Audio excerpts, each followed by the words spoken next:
ए जी कान्हा पले के कवरवा अलियो तोहरे दुआरवा ना। कान्हा पले के कवरवा अलियो तोहरे दुआरवा ना।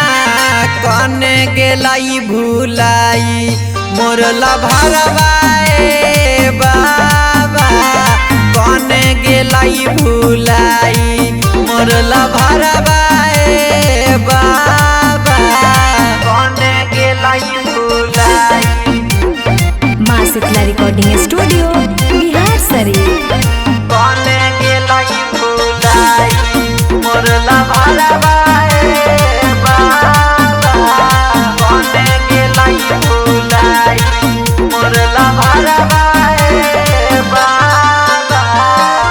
सीधा साधा कई पगली बोल है नहीं ज्यादा। हमारो लभारा से बाबा हो मिलादा। सीधा साधा कई पगली बोल है नहीं ज्यादा।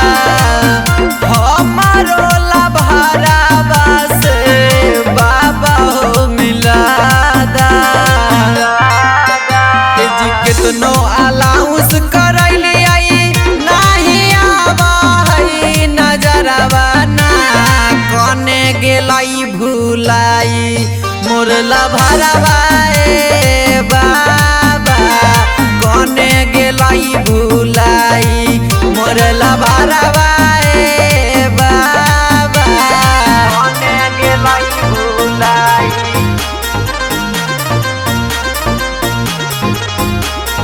कने गेलाई भुलाई।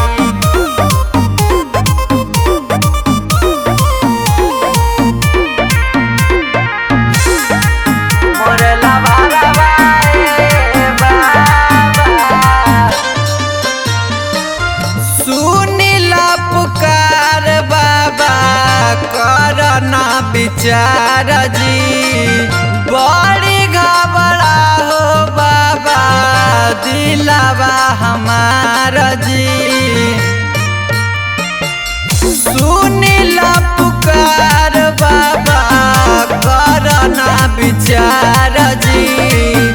बड़ी घबरा हो बाबा दिलावा हमारा जी।